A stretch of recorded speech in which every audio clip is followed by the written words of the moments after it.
Bueno, estamos analizando lo que es la iglesia del Nuevo Testamento, ¿verdad? Y estamos en esta línea del tiempo. Voy a ir algo rápido porque todo esto ya lo miramos.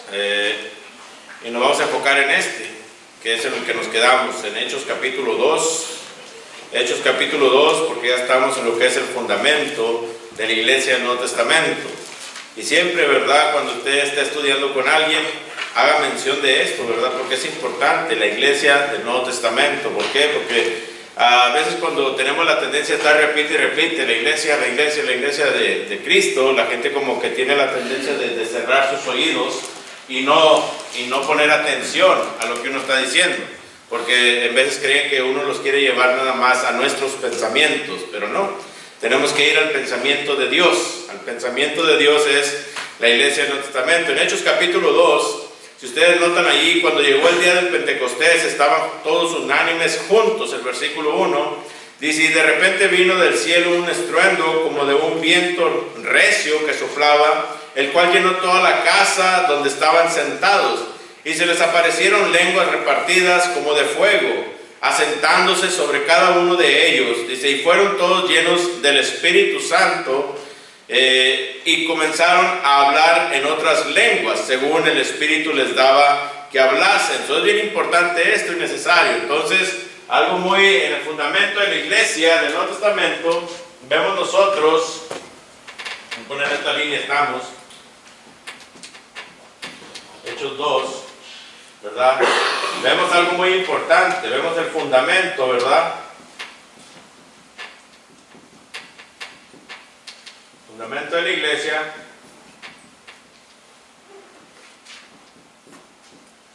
Vamos a analizar ciertas cosas. En primer lugar, si ustedes notan, vemos nosotros que fueron llenos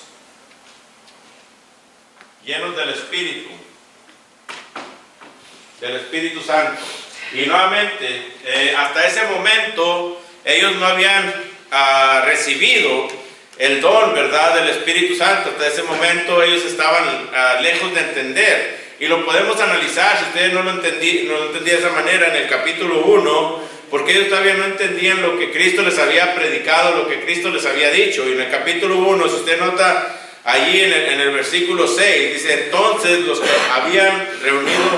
se habían reunido le preguntaron, diciendo, fíjense, Señor, ¿restaurarás el reino de Israel en este tiempo? Aún ellos todavía no alcanzaban a entender lo que Cristo, ¿verdad?, les había estado predicando a través del tiempo, anunciando el reino, estableciendo la promesa, ¿verdad?, anunciando la iglesia verdadera, anunciando que el reino no iba a ser terrenal, que todo iba a ser espiritual. Entonces, ellos hasta ese momento no habían entendido que las cosas con Dios iban a ser espirituales. Y ya cuando llegan a este momento, Cristo ya les había dicho, en ese momento va a haber un lugar donde van a estar preparados. Y les dijo, no os toca a vosotros saber, noten ustedes, los tiempos o las sazones que el Padre puso en su sola potestad. Dice, pero recibiréis poder, subraya allí, recibiréis poder cuando haya venido sobre vosotros el Espíritu Santo. Dice, y me seréis testigos dice, en Jerusalén, en toda Judea, en Samaria y hasta lo último de la tierra. Entonces, en primer lugar, lo que iban a recibir era el Espíritu Santo. No podían empezar a trabajar, no podían empezar a obrar, no podían empezar a formar parte del reino sin recibir el Espíritu Santo. Y es la misma cosa hasta el día de hoy. Hasta el día de hoy nosotros no podemos formar parte del servicio de Dios, no podemos formar parte del reino de Dios, no podemos formar parte de las cosas de Dios hasta que seamos sellados con el Espíritu Santo. Eso es importante, hermano. Quería nada más añadir a esto que cuando vino Jesús y estaba hablando con los discípulos, le está enseñando este reino nuevo que viene, y ellos, viendo que Jesús es un hombre de Dios, ellos estaban pensando que era el Mesías, pero ellos están pensando de un reino militar y todo eso. Pero aquí nos enseña muy bien que cuando dice el 1, cuando llegó el día de Pentecostés, ellos estaban acostumbrados a hacer eso. ya tenía un costumbre. Y eso nos dice a nosotros que nosotros, viviendo en nuestras vidas, tenemos un costumbre y no podemos cambiar hasta que el Espíritu Santo entre nosotros, y eso es por obediencia. Cuando el Espíritu Santo entró y vino y se tomó parte ahí en estos discípulos, así es, abrieron la mente y entendieron entonces lo que tenían que hacer. ¿sí? Entonces vemos nosotros que el Espíritu Santo era el don que Dios les había dicho, es el consolador que Cristo les dijo que iba a enviar cuando Él ya no estuviera aquí. Entonces ese es el consolador, ¿verdad? Y Pablo nos dice en Efesios capítulo 1, versículo 13, que somos sellados con el Espíritu Santo, ¿verdad? Somos sellados con el Espíritu Santo cuando obedecemos, ¿verdad? Obedecemos el Evangelio. Entonces antes no podemos formar parte de estas cosas, ¿verdad? Colosenses capítulo 1, versículo 13 también nos dice que cuando obedecemos somos trasladados de las tinieblas al reino de su amado Hijo. Eso es la única manera que nosotros podemos formar parte de esta iglesia del Nuevo Testamento, de este reino, ¿verdad? Que es importante entender. Es un reino, la segunda parte es un reino espiritual. Es un reino espiritual, no es un reino físico. Y eso es lo que vino enseñando Jesús, para que entendiéramos nosotros estas cosas. Y por eso Cristo le dijo a la mujer samaritana, y no nos vamos a cansar de enseñar estas cosas, allá en Juan capítulo 4, ¿verdad? Versículo 24, 23 y 24, donde Jesús le dice a la mujer samaritana, mas la hora viene y la hora es, cuando los verdaderos adoradores adorarán al Padre en espíritu y en verdad. Porque Dios es espíritu y tales adoradores busca a Dios que le adoren. Ahí está la clave. Entonces, esto que estamos viendo ahí en Hechos 2 es algo que necesitaba suceder, específicamente en este día. ¿Por qué? Porque en este día había un volumen de personas juntas. Entonces, imagínense ustedes que hubiera sucedido esto y nomás hubieran estado sus discípulos.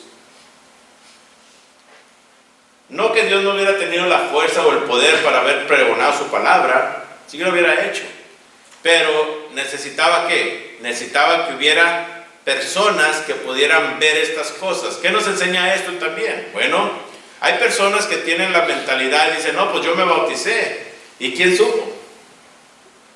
¿Quién supo que usted se bautizó? No, pues yo estaba estudiando en mi casa solo y lo entendí y me bauticé.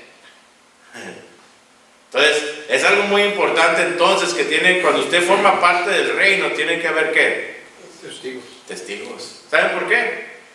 Porque esos testigos van a hablar en el día del juicio. Esos testigos van a testificar que usted sí es parte del reino. ¿Se ven ustedes? No que Dios no sepa, Dios conoce, pero nos han dado el ejemplo de eso. Entonces, es otra de las cosas que tenemos que entender, que formar parte del reino tiene que existir testigos. No podemos nomás decir, yo soy parte de la iglesia. Bueno, ¿y quién lo sabe? ¿Quién puede testificar que usted es parte de la iglesia? Que usted formó parte de la iglesia. No, pues en la congregación tal yo me bauticé de la iglesia de Cristo. Ok, no, todavía no hay ningún problema. Y sí, ¿verdad? Con toda confianza, no hay ningún problema. Pero eso nos va enseñando Dios desde este momento. Y noten ustedes, los siguientes versículos del 5 al 13 podemos notar algo bien interesante. Fíjense, dice, moraban entonces en Jerusalén judíos, varones piadosos de todas las naciones. O pónganle subrayen allí. Cuando dice de todas las naciones, bajo el cielo. Subrayen eso porque es bien importante. Dice, y hecho este estruendo, se juntó la multitud y estaban confusos. ¿Por qué? Fíjense por qué estaban confusos. Porque es que malentendemos lo que Dios ha hecho aquí. Dice, porque cada uno les oía hablar, ¿en qué? En su propia lengua. Entonces, la lengua o el lenguaje era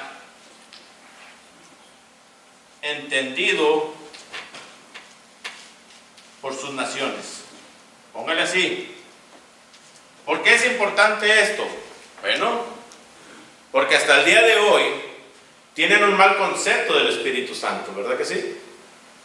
Hasta el día de hoy en las denominaciones, ellos dicen, está hablando en lenguas. ¿Pero a qué se refieren? A un palabrerío que ni ellos mismos pueden decir su significado. Ni ellos mismos pueden decir su significado. Empiezan a hablar ellos según en lenguas, ¿verdad? Dicen, no, está lleno del Espíritu Santo.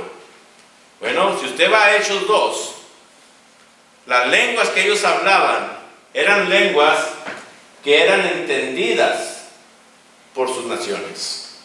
Por eso les dije, subrayen bien, porque había nacionalidades de todas partes. Había entonces de todos tipos, ¿se fijan ustedes? Entonces, da cuenta, como decir ahorita, había hispanos, había asiáticos, había brasileños, habría, según el lenguaje que usted diga, el lenguaje que usted, inglés, ¿verdad? Entonces, todos hablaban en lenguas, pero a lo mejor usted no sabe portugués. Entonces, ellos por eso dijeron, que está curioso, ¿verdad? Pero los que entienden portugués entendían lo que ellos estaban diciendo.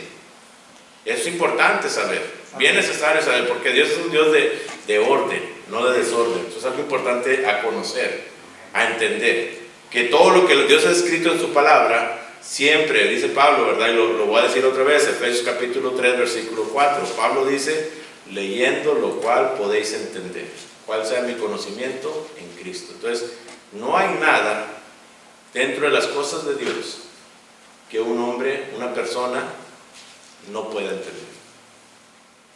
Que cierre su corazón, que cierre su mente, que deje que su orgullo domine, es diferente. Pero una persona que realmente quiere y desea y tiene el deseo de formar parte de la verdad, va a poner sus oídos atentos a Dios y va a dejar que la palabra sola penetre y ayude a conocer lo que Dios quiere de cada uno de ellos. Y dice, y estaban atónitos, ¿por qué? Y maravillados diciendo, mirad, ¿no son galileos todos estos que hablan? Eso es lo que los hacía más sorprendente. Cuando dicen galileos, ¿a qué se están refiriendo? ¿Qué creen ustedes que se están refiriendo? ¿Cómo eran conocidos los galileos en ese tiempo? Maldicientos, Ignorantes, no educados. Personas que ni a la escuela habían asistido. Imagínense. Personas que habían crecido solamente para vivir la vida por los trabajos, y todo era, hermanos y amigos, ¿por qué? Porque en Galilea era muy bajo el costo, ¿verdad? Que no tenían para comer muchos.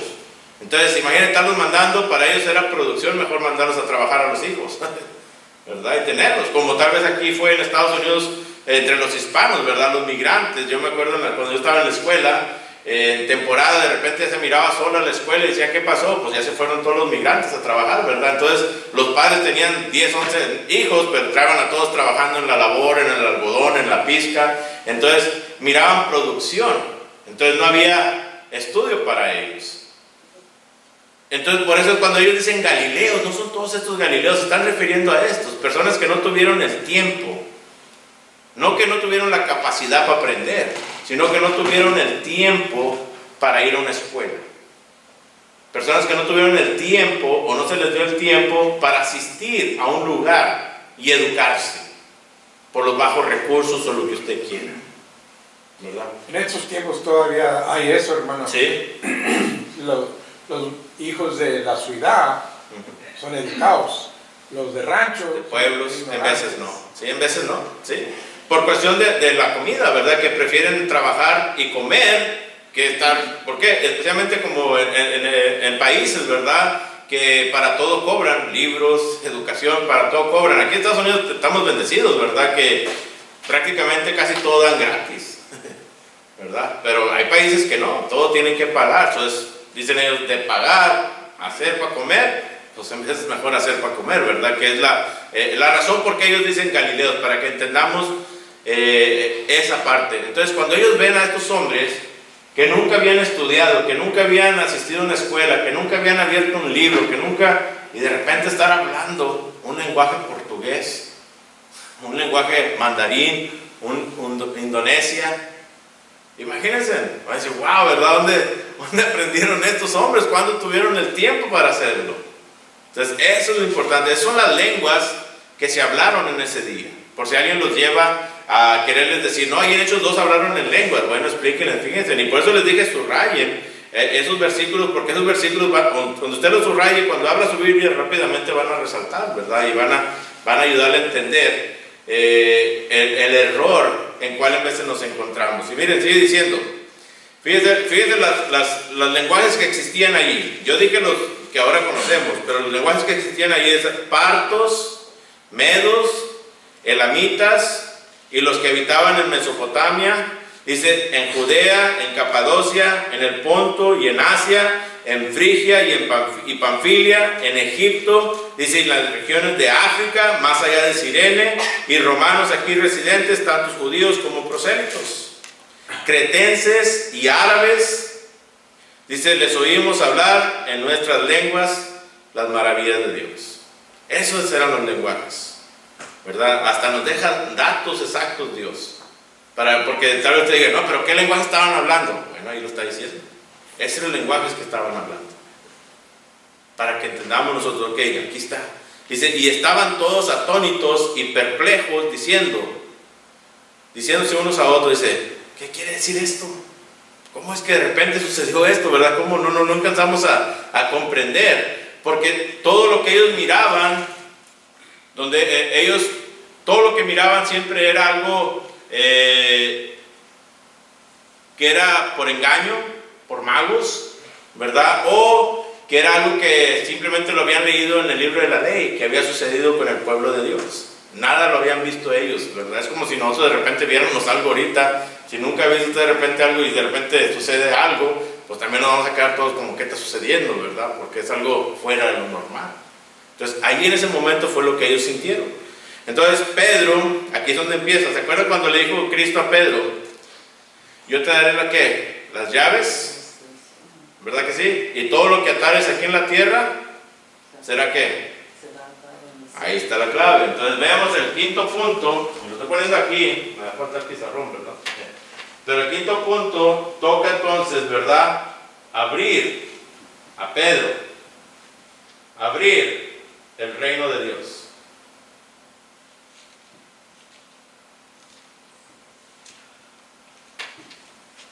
Y digo abrir porque abrir en el aspecto que Cristo le dijo. Si no me cree, vamos a leerlo otra vez para entender. Mateo capítulo, que es el 16. Capítulo 16. Para entenderlo bien, siempre hay que decir lo que Dios dice y no lo que uno cree, ¿verdad?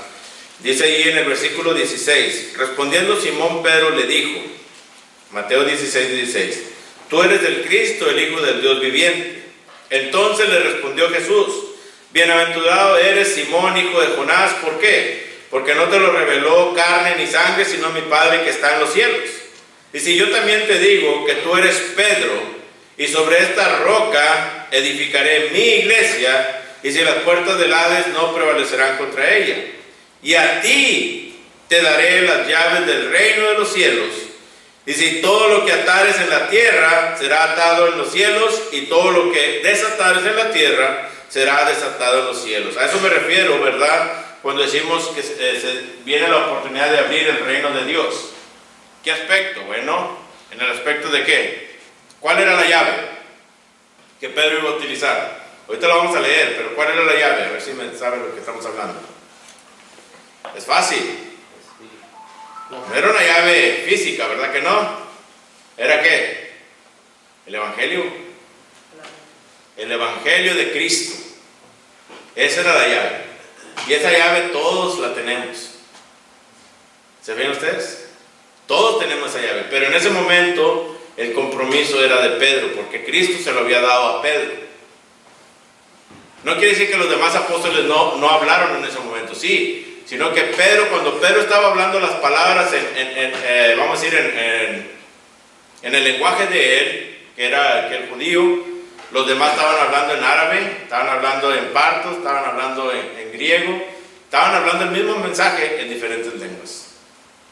Pero Pedro era el que estaba hablando el lenguaje normal de ellos. Y Pedro empieza a decir estas cosas. Fíjense en el Evangelio, en el versículo 14. Entonces Pedro, poniéndose en pie con los 11, fíjense, Porque a veces pensamos que nomás Pedro es el que estaba hablando. No, estaban hablando todos. Pero cada quien, dice, alzó la voz y les habló diciendo: varones judíos y todos los que habitáis en Jerusalén, esto os sea notorio y oíd mis palabras. Esa es la llave. Porque a veces que pensamos que la llave que Dios le dio es algo, ¿verdad? Como que, ¡pum!, pasar dones milagrosos. No, la llave es el evangelio. Dice, porque estos no están ebrios como vosotros suponéis, puesto que es la hora tercera del día. Mas esto es lo dicho por el profeta Joel. Y empieza Pedro confirmando lo que iba a decir.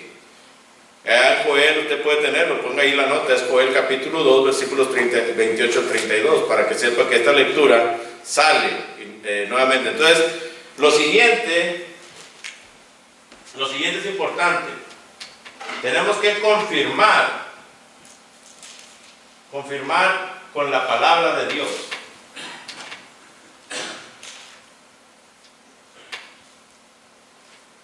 Cuando nosotros hablamos del Evangelio de Cristo, tenemos que confirmar con la palabra de Dios. No nomás podemos decir algo, nomás decir, no, esto Dios cree. No, tenemos que confirmarlo con Biblia. Y Pedro lo hace, miren. Y en los postreros días, dice Dios, derramaré de mi espíritu sobre toda carne, y vuestros hijos y vuestras hijas profetizarán. Dice, vuestros jóvenes verán visiones y vuestros ancianos soñarán sueños. Y de cierto sobre mis siervos y sobre mis siervas en aquellos días, dice, derramaré de mi espíritu y profetizarán. Y dará prodigios arriba en el cielo y señales abajo en la tierra, sangre y fuego y vapor de humo. Dice, el sol se convertirá en tinieblas y la luna en sangre antes que venga el día del Señor grande y manifiesto. Dice, y todo aquel que invocar el nombre del Señor será ¿qué? Salvo. ¿Saben? Empieza Pedro a predicar. Dice, ok, ¿por qué empieza Pedro a hacer esto? Porque ellos no tenían ¿qué? La Biblia como nosotros la tenemos. ¿Se fijan ustedes? Entonces empieza Pedro a predicar y a decir, mira, esto es lo que está escrito allá. ¿Por qué? Porque estas palabras ya las habían ellos escuchado. Ya las habían leído alguna vez. Dice, varones israelitas, piensen ahora. Ahora sí empieza Pedro, oír estas palabras, Jesús Nazareno. Ahí está. Empieza ¿qué? Apuntar todo ¿a quién? A Cristo. No al humano, a Cristo. Varón aprobado por Dios entre vosotros con las maravillas y prodigios y señales que Dios hizo entre vosotros por medio de él, como vosotros mismos sabéis. Entonces muchos de los que estaban allí habían visto. ¿Se acuerdan? ¿Se acuerdan la promesa de Jesús en Marcos 9:1? Dijo que muchos de los que estaban allí, que le dijo Jesús, muchos de los que están aquí van a ver el reino establecido, no morirán. Entonces, ¿qué le está diciendo Pedro? Ustedes saben de lo que estoy hablando. ¿Se fijan? Dice, a este entregado por el determinado consejo y anticipado conocimiento de Dios, prendisteis y matasteis por manos de inicuos, crucificándole, al cual Dios levantó suelto los dolores de la muerte, por cuanto era imposible que fuese retenido por ella. Entonces fue algo que fue notorio por todas las personas. Y yo le puedo decir esto, muchos de los que estaban allí en el día del Pentecostés no estuvieron ahí en la crucifixión de Jesús. Hay historiadores que confirman esto. Pero fíjense cómo Pedro les dijo, ¿vosotros qué? ¿Que matasteis? Entonces ahí entramos nosotros también, porque usted también puede decir, hermano, disculpe, pero yo no estuve ahí. Bueno, cuando actuamos en pecado y vivimos bajo pecado, formamos parte de esas personas que crucificaron a Jesús. Y eso es lo que está diciendo Pedro. Dice, porque David dice de él, dice, veía al Señor siempre delante de mí, porque está a mi diestra, no será conmovido. Dice, por lo cual mi corazón se alegró y se gozó mi lengua, y aún mi carne descansará en esperanza. Dice, porque no dejarás mi alma en el Hades, ni permitirás que tu santo vea corrupción. Entonces Pedro, ¿verdad? Rápidamente, ¡pum!, empieza a dar la confirmación perfecta. Esta confirmación viene por medio de la palabra de Dios. No hay otra manera. ¿Se da cuenta? La gente le empieza a preguntar a usted, ¿y tú cómo sabes que, bueno, Cristo vino, murió por nosotros. Hay tantos textos que confirman esto. Aún aquellos incrédulos se acuerdan cuando Cristo iba caminando con ellos y que les dijo: oh insensatos, ¿verdad? De corazón, por no creer que lo que ya fue escrito. Entonces ahí está la clave. Todo lo que tenemos es, y debemos hacer siempre, ¿verdad? Cuando hablemos de Dios, siempre confirmar con la Escritura, dejar a Dios que hable por medio de nosotros. Es todo lo que tenemos que hacer, ¿verdad? Y ese es un salmo, el 16, versículos del 8 al 11, por si acaso no lo tienen ahí su nota. Y sigue hablando Pedro, dice: varones hermanos, se os puede decir libremente del patriarca David, que murió y fue sepultado, dice, y su sepulcro está con vosotros hasta el día de hoy. Dice: pero siendo profeta y sabiendo que con juramento Dios le había jurado, dice, que de su descendencia en cuanto a la carne levantaría al Cristo, dice, para que se sentase en su trono. Viéndolo antes, habló de la resurrección de Cristo. Mismo el salmista, ¿verdad? Y está hablando del Salmo 89, versículos 3 al 4. Salmo 89, versículos 3 al 4. Dice que su alma no fue dejada en el Hades, dice, y su carne no vio corrupción. A este Jesús resucitó Dios, dice, a este Jesús resucitó Dios, de lo cual todos nosotros somos testigos. Ahí está la clave. El mismo discípulo dice: nosotros vimos estas cosas. Imagínense cuando le preguntaron al apóstol Tomás: ¿estás seguro, Tomás? No, sí, estoy seguro. ¿Verdad? Porque la primera vez que se apareció Cristo, ¿dónde estaba Tomás? No estaba allí. ¿Y qué fue la pregunta de Tomás? Si no miro los dedos, las manos, ¿verdad? No meto mi dedo en sus manos y no meto mi mano en su costado, no voy a creer, dijo Tomás, ¿verdad? Pero ya ahí dice Pedro: ya todos tenemos confirmación. Nosotros lo pudimos ver, ¿verdad? Es importante esto. Dice: este Jesús resucitó Dios, de lo cual todos somos testigos. Dice: así que, dice, exaltado por la diestra de Dios, dice, y habiendo recibido del Padre la promesa del Espíritu Santo, ha derramado esto que vosotros veis y oís. Porque David no subió a los cielos, pero él mismo dice: dijo el Señor a mi Señor, siéntate a mi diestra. Salmo 110, versículo 5. Dice: hasta que ponga a tus enemigos por estrado de tus pies. Dice: sepa pues, ahí está la clave. Fíjense, Pedro concluye su sermón. Sepa pues ciertísimamente toda la casa de Israel, que a este Jesús, a quien vosotros crucificasteis, Dios le ha hecho Señor y Cristo. Vuelve al punto Jesús. Vuelve al punto de Jesús, Pedro, ¿verdad? Le dice: ustedes lo crucificaron. Y vuelve a decir, por si acaso, ¿verdad? Yo creo que Pedro estaba predicando y miraba gente que decía: pues yo no estaba aquí, ¿verdad? Entonces Pedro dice: no, ustedes también. Ustedes también lo crucificaron. Ya cuando ellos entendieron esto, y ahí está la clave, hermanos. El propósito del hombre es predicar a Cristo. Y el propósito del hombre es obedecer el Evangelio, recibirlo, o simplemente mantenerse lejos. No.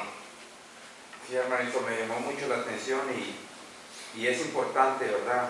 Como iglesia, ¿verdad? Como miembro, ¿verdad? Que nos consideramos, ¿verdad? Del pueblo de nuestro Dios. En el versículo 34, si analizamos, David también hace mención, ¿verdad? O sea, del rey David, o sea, que incluso él no subiendo a los cielos, da a entender, ¿verdad?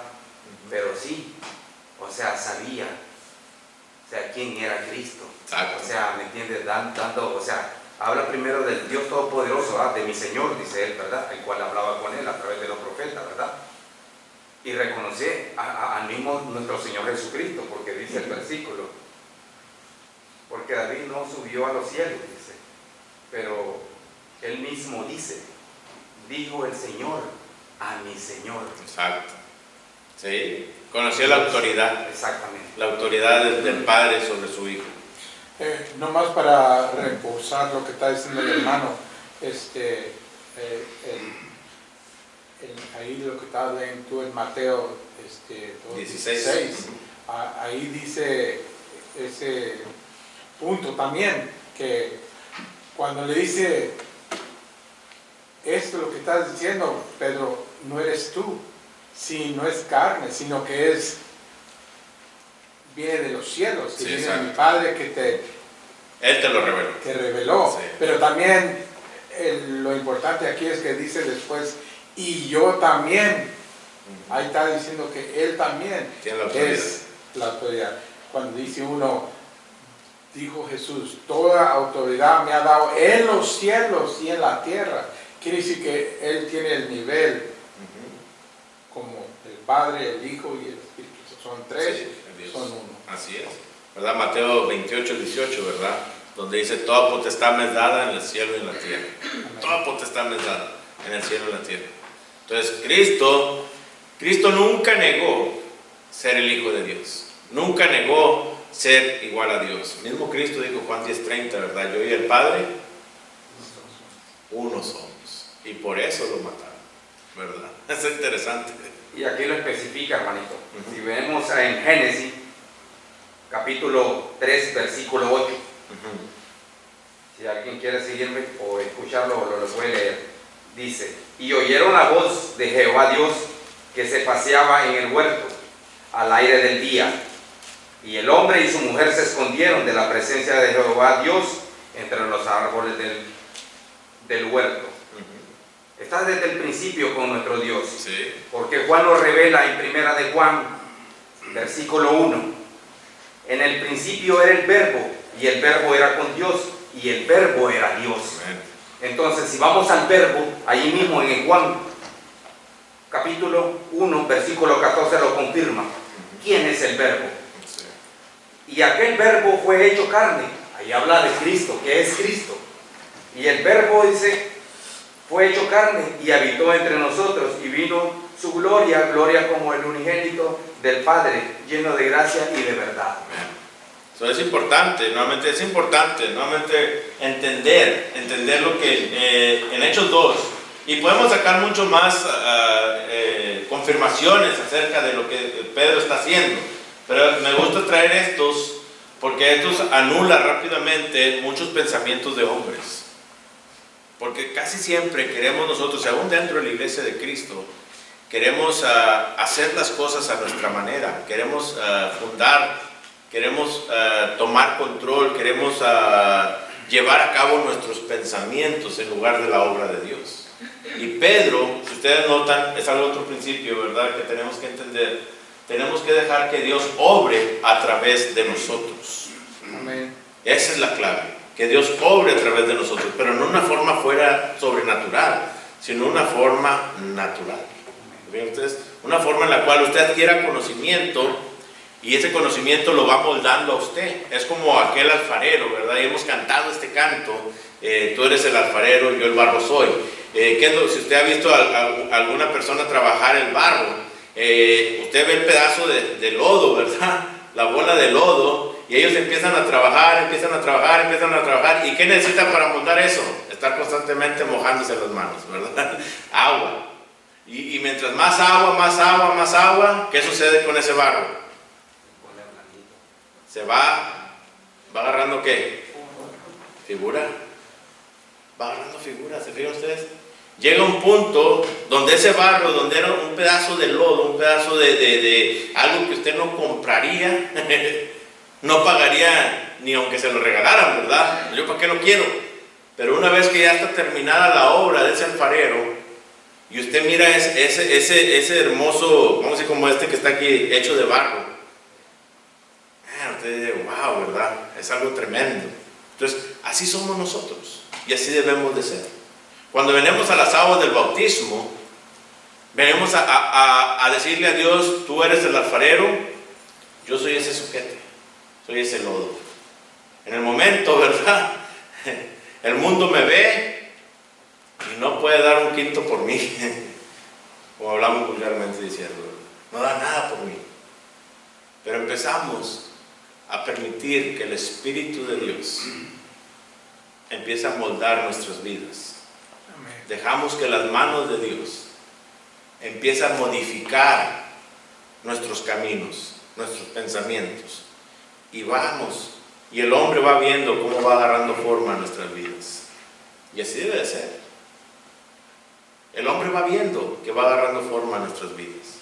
Y cuando decimos el hombre, estamos hablando de las personas que te rodean.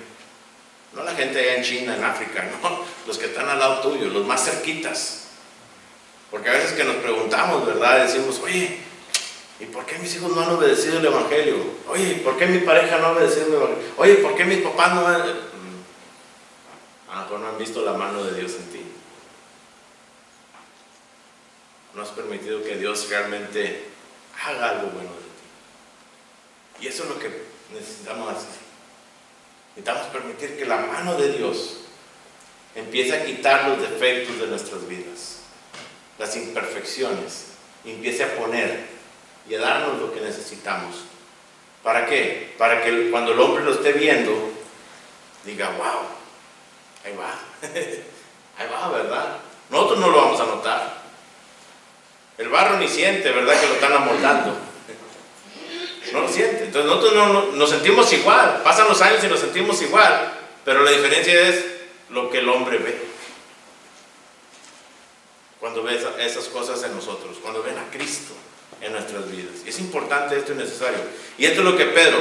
Entonces, cuando los hombres escuchan el sermón perfecto de Pedro, cuando escuchan la llave de Cristo, que es el Evangelio, la respuesta. Fíjense, aquí viene la respuesta. Y siempre lo pongo en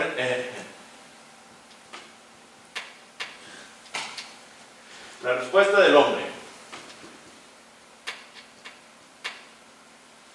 Y siempre lo pongo en el número 7, hermano, porque usted sabe que el número 7 es el todo, es lo completo, es lo perfecto.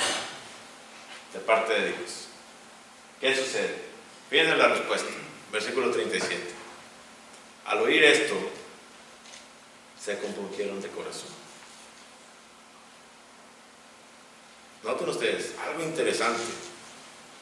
Tanto se compungieron de corazón, tanto, mientras ellos estaban escuchando la predicación de Pedro, sí, se sorprendieron en la forma que muchos estaban hablando, pero ya dejaron de escuchar a las personas que estaban alrededor y pusieron atención al mensaje que se estaba dando. Personalmente lo recibieron. Dijeron, ok, esto es para mí. Hay veces que estamos oyendo la palabra de Dios y ¿qué decimos?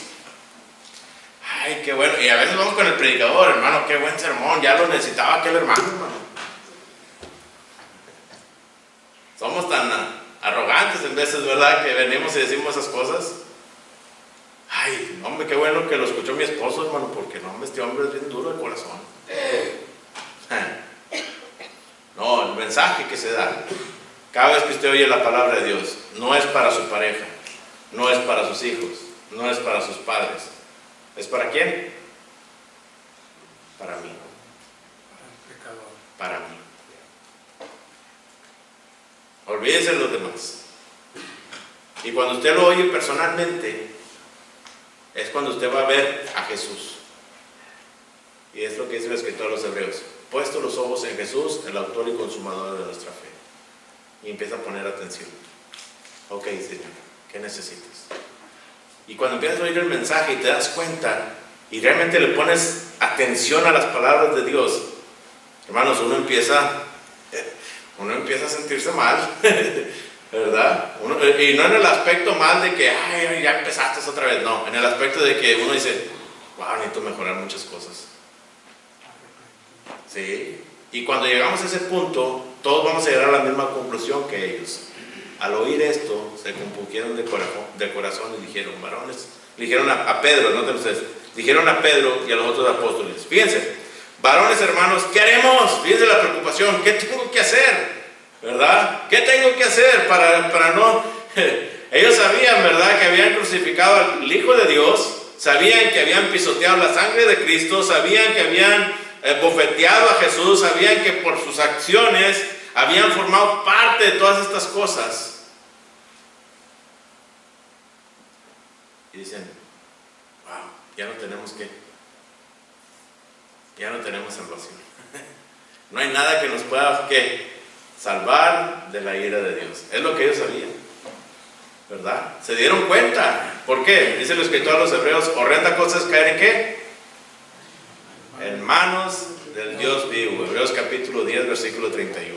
Horrenda cosa es caer en manos del Dios vivo. La misma mano que nos protege, hermanos, en este momento, que nos da vida y nos da todas las cosas que necesitamos, aún cuando nosotros no queremos nada de Él. En el día del juicio, hermanos, esa misma mano, si no obedecemos el Evangelio, nos va a destruir. Y eso es lo que está diciendo el Escrito en los Hebreos. Y esto se dieron cuenta estas personas, ¿no? Hablando de estas personas que se movieron su corazón, están pensando en la salvación de su alma. Pero aquellos que no solamente eso, pero también porque ellos se sentían culpables porque eran participantes de esto, y ellos a lo mejor fueron aquellos que dijeron que nos caiga la maldición a nosotros y a nuestros hijos. Exacto. A lo que duele, sí, también es nuestros hijos. Nuestros hijos se van a condenar por mis acciones. ¿Qué debo de hacer? Sí. Es lo que le preguntan. No nomás para salvarse ellos, sino para llevar algo bueno a tu familia, a tu descendencia, a tu jerarquía. Entonces es importante entender estas cosas. Y dicen ellos, fíjense la respuesta de Pedro. Dice, Pedro les dijo: arrepentidos y bautícese cada uno de vosotros en el nombre de Jesús, o en el nombre de Jesucristo. ¿Para qué? Para perdón de los pecados, y recibiréis el don del Espíritu Santo. Hay cosas aquí que hay que ver, bien importantes. Y en este versículo, hermanos, podemos sacar infinidad de temas, ¿verdad? Pero lo más importante que Pedro está diciendo, para poder formar parte de la iglesia verdadera, para poder formar parte de esta iglesia, deja tú puedes pensar, ¿verdad?, que eres testigo de Dios. Puedes pensar que eres obediente a Dios. Puedes estar aquí sentado por 10, 20, 30 años escuchando la palabra de Dios. Puedes aún cambiar ciertas cosas de tu vida. Lo puedes hacer. Lo puedes hacer. Lo han hecho muchas personas. Pero mientras no formes parte del reino a través de la obediencia al bautismo, a través de la obediencia al Evangelio, no vas a llevar, no vas a obtener y no vas a recibir. Fíjense en Gálatas capítulo 3, para que entendamos. Gálatas capítulo 3. Fíjense lo que es importante entender, porque a veces decimos, pero ¿qué puede hacer el agua? ¿Qué de ganancia tiene el agua, verdad?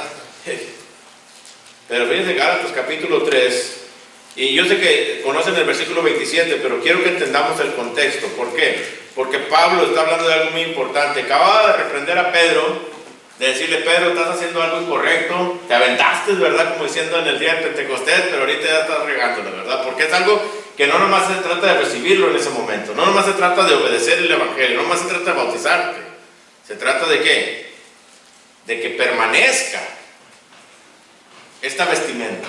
Fíjense lo que dice el capítulo 3, versículo 23 en adelante, para entender el contexto. Dice: pero antes que viniese la fe, estábamos confinados bajo la ley, encerrados para aquella fe que iba a ser revelada.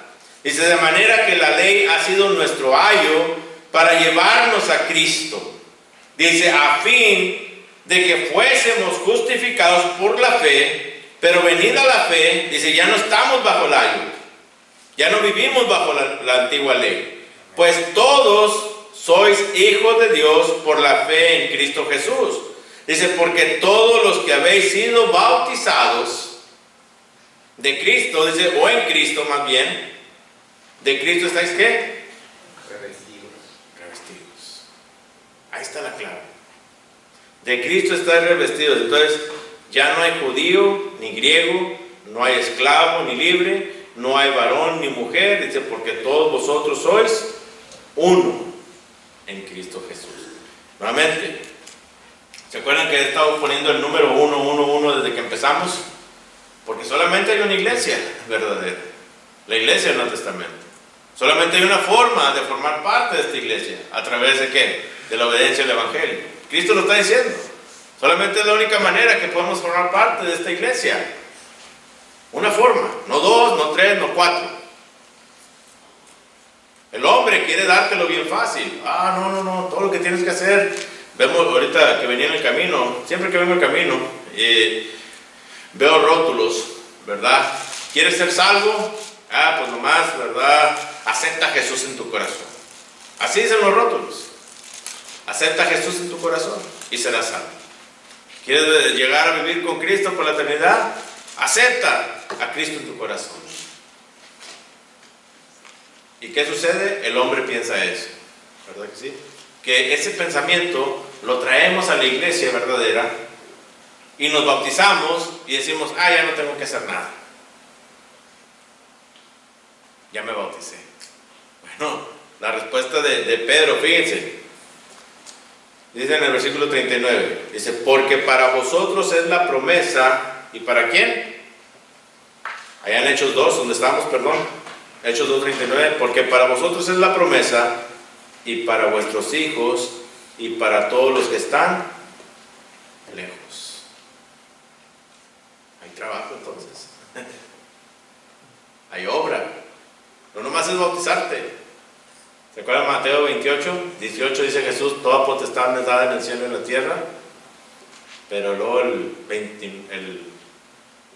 19 dice, y hacer discípulos a todas las naciones, bautizándolos en el nombre del Padre, del Hijo y del Espíritu Santo. Ahí está la clave, hermano.